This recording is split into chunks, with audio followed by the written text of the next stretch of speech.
We are not living at the peak of human history. We are living at the point where history is edited. Because if a civilization as advanced as Atlantis ever truly existed, the most terrifying possibility isn't that it sank beneath the ocean. It's that someone made sure we would never find it. Not by destroying it, not by burning its records, but by doing something far more effective, by turning it into a myth, a story, a legend, a word people recognize and instantly dismiss. Once a truth becomes a joke, it doesn't need to be hidden anymore. It hides itself. There are two ways a civilization disappears. The first is obvious: war, plague, earthquakes, floods, the violence of nature or the violence of men. The second is quieter and far more final. You remove its meaning. You let it exist, but only as fiction. So when evidence appears, people don't see it as evidence. They see it as entertainment. And Atlantis, whether real or not, has been locked inside that second kind of disappearance for centuries. Consider how Atlantis enters recorded memory. It comes through a single name: Plato. Two dialogues, the Timaeus and the Critias. He describes a powerful island civilization beyond the known world, advanced, wealthy, organized, and then gone.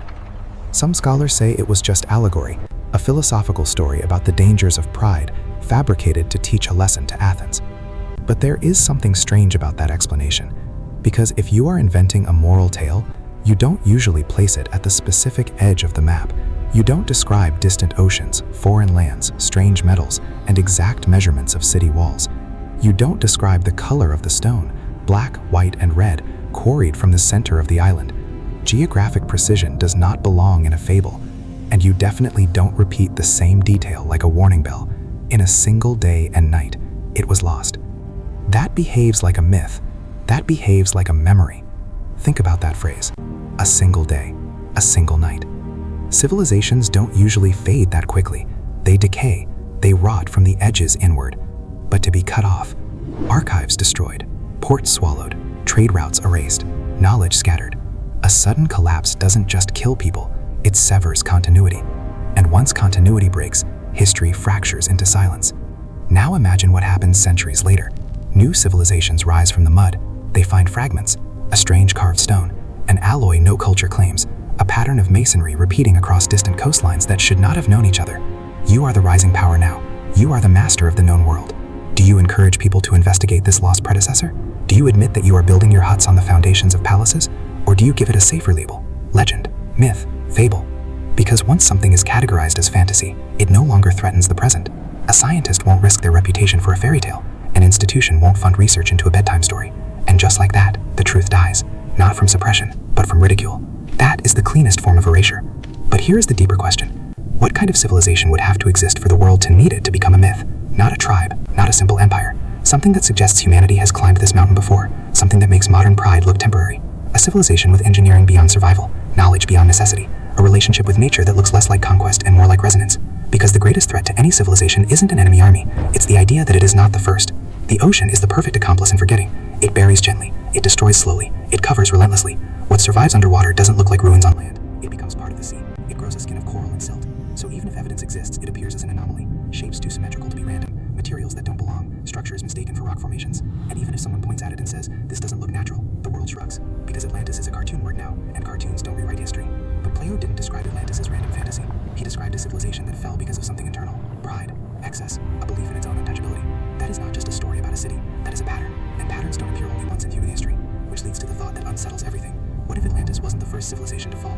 What if Atlantis was already a repeat, an echo of something older, something more complete, something whose name didn't survive even as a myth? Because turning Atlantis into a legend may have been enough to erase it from seriousness. But what do you do with a civilization older than Atlantis? One that didn't just sink but vanished so completely that memory itself collapsed around it. A civilization that understood something about the human mind, about suffering, about meaning, and made a mistake so quiet that no war was needed to end it. Across scattered whispers and forgotten lore, there is a name that appears like a smudge in the margin of memory. Not Atlantis, something older, a sound from a language we no longer speak. Alakai. To understand Alakai, we have to strip away our modern obsession with technology. We think of advancement as metal, silicon, and electricity. We think of screens and speed. But there are other paths to mastery. Imagine a civilization that did not try to dominate the earth with machines, but sought to harmonize with the fundamental frequencies of matter. Stone that was not cut with chisels, but shaped by vibration. Energy that was not burned, but drawn from the ambient currents of the planet itself. They didn't build to protect themselves from nature. They built to integrate with it. They They achieved what every civilization claims to want. They solved the problem of survival. Hunger was a memory. Disease was a solved equation. War was viewed as a primitive disorder, something from the infancy of the species. They had achieved the pinnacle, and that was exactly where the rot began. We assume that the goal of humanity is to solve our problems, but we never ask what happens when the problems run out. What happens to the human spirit when there is no struggle, when there is no threat, when tomorrow is guaranteed to be exactly as comfortable, as safe, and as perfect as today? The people of Alakai lived for centuries. Their medicine had slowed the aging process to a crawl. They had conquered the body, but they had forgotten the mind. Imagine living for 400 years in a paradise where nothing ever changes. Initially it is bliss, then it is routine, and finally it is a suffocating, crushing weight. They began to suffer from a collective spiritual fatigue, a weariness of the soul. They had built a world so perfect it had no purpose. Art became repetitive, because every emotion had been explored 1,000 times. Philosophy became circular, because every question had been answered. Relationships became hollow, because when you have forever, there is no urgency to love. They were not living at the peak of history. They were trapped in a golden cage of their own making. They were living too long, and losing the reason why. This is the great filter that no one talks about. We worry about nuclear war or climate collapse, but the people of Alakai face the danger of stagnation. The danger of a life so extended, so safe, that it loses its definition. Without the shadow of death, the light of life began to dim. They became a civilization of sleepwalkers, moving through their beautiful crystalline cities like ghosts in a machine that no longer needed them. It was in this era of high stagnation that the fracture occurred. It wasn't a political revolution. It was a psychological break, a desire to feel something, anything, even if it was destruction. There are fragmentary records, misinterpreted as prayers, that speak of the great silence, the time when the people stopped singing to the stone, when the maintenance of the earth currents was abandoned, not out of inability, but out of apathy. The collapse of Alakai was not an accident. It was a subconscious suicide. They had the power to prevent the cataclysm. They knew the tectonic stresses were building. They knew the waters were rising. They had the technology to stabilize the crust, to turn back the tides, but they didn't. They watched the doom approaching with a terrifying calmness. Perhaps they welcomed it. Perhaps they believed that destruction was the only way to restart the cycle, the only way to feel real again. In the final days, the sky turned the color of bruised iron. The birds, sensitive to the magnetic shifts, fell from the air in their thousands. The silence of the cities was broken only by the low groaning of the earth, a sound like a heavy door closing on an empty room. And still they did not flee. They stood on their terraces of white stone, watching the horizon, waiting for the end of the long, perfect border. When the water came, it didn't come as a wave. It came as a wall. The ocean reclaimed the land with a violence that erased the geography itself. The great towers, tuned to the frequency of the stars, shattered into sand. The libraries of crystal, holding the memories of 10,000 years, were ground into dust. In a single day and night, the apex of human achievement was wiped clean. But not everyone stayed to watch the end. There were those who still possessed the will to survive. The outliers, the ones who sensed the rot in the perfection. They fled. They took ships and scattered to the corners of the wild, untamed world. They carried with them only fragments of their knowledge. A map here, a tool there, the story of a lost paradise. These refugees landed on primitive shores. To the locals, they looked like gods. They knew how to move stone with sound. They knew the movements of the stars. They knew agriculture and law. They tried to rebuild what they had lost. But they were few, and the world was harsh. They built a new city, a shadow on the old one, a colony you'd never. They called it Atlantis.